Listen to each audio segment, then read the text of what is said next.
That's better. Oh, some cars going off now.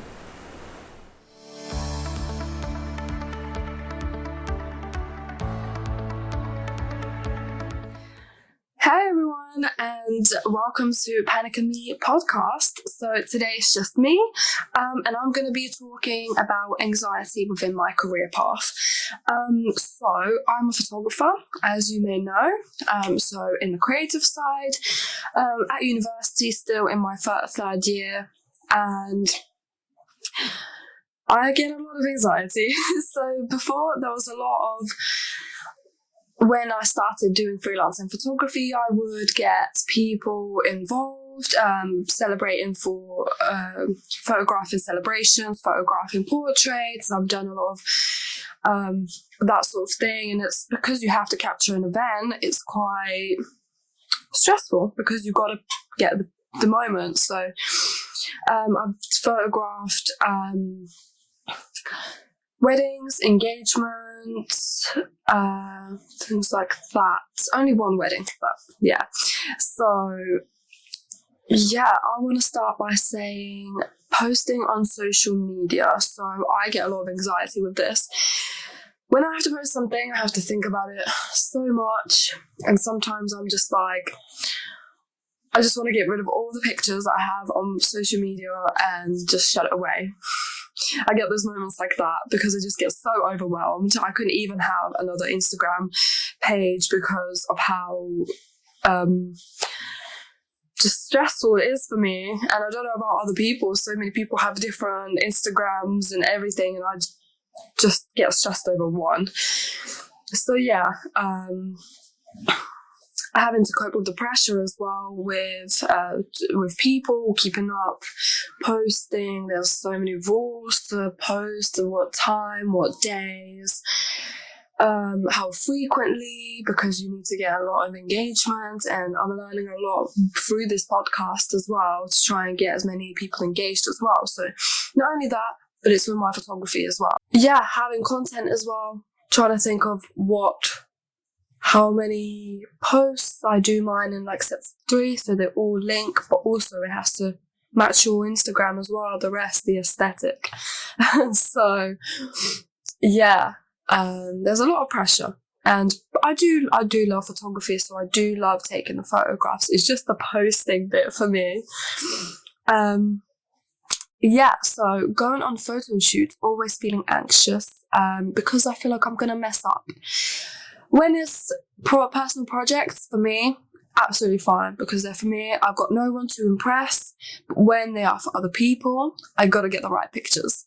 So when I did do wedding photography, I was so scared beforehand, so nervous. But I just went and did it anyway. Got there early. And didn't know what to expect because I've never once been to a wedding myself and never taken pictures of a wedding either. So yeah, just tried to remember everything, not forget what I have learned throughout photography, and just do it. Get those pictures, and they turned out really well. I really enjoyed those pictures. Some bits were hard when we were sitting in the restaurant to take photographs of, like, when one of the waiters threw some petals in the air. It was hard to capture that because I had my speed light. So to capture it, you have to take loads of pictures, and the speed light has to reset. So that was quite difficult.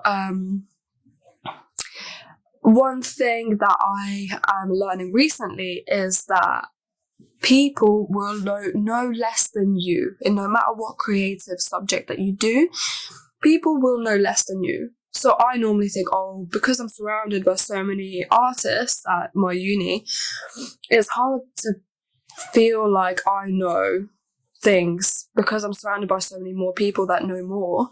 But when I come out of that environment, it's there's other people that know less.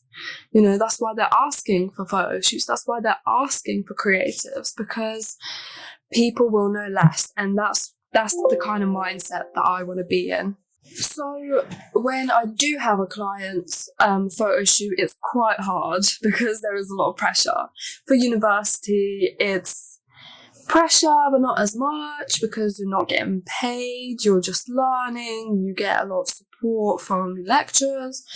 And then personal projects, they're just free to do whatever you want, and I love those because you can do what you want. It's simple. But yeah, so I get a lot of anxiety with communication with other people.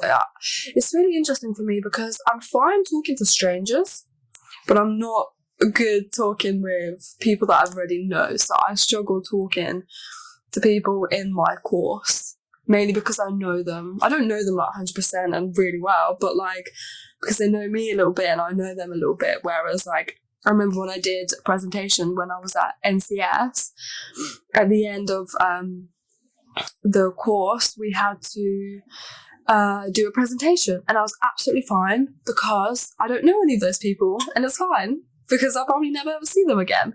But when it's at university, it's the same people, and I'm gonna still be working with them, and they're gonna see me around and everything. So that's just like, yeah, it's a bit nerve wracking.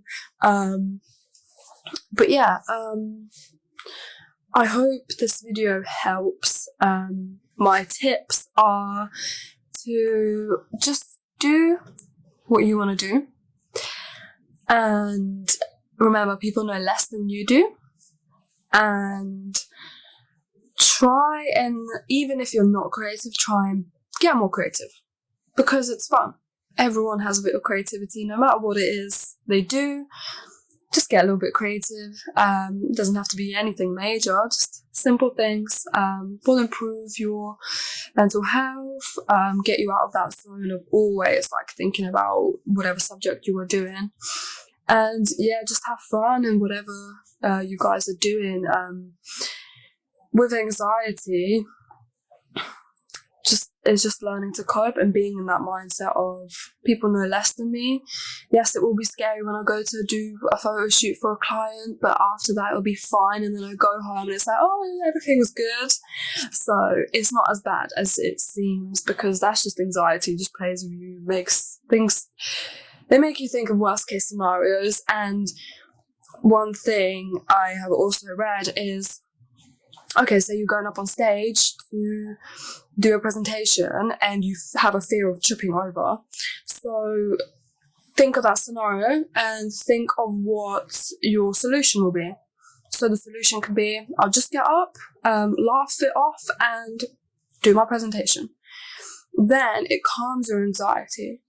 So in a photo shoot kind of sense, what could possibly go wrong? And try and think of solutions. Yeah, so that is the end of the video. I hope you enjoyed, and I hope some of my tips have helped, and also listening to my story. So yeah, thank you so much. Bye guys.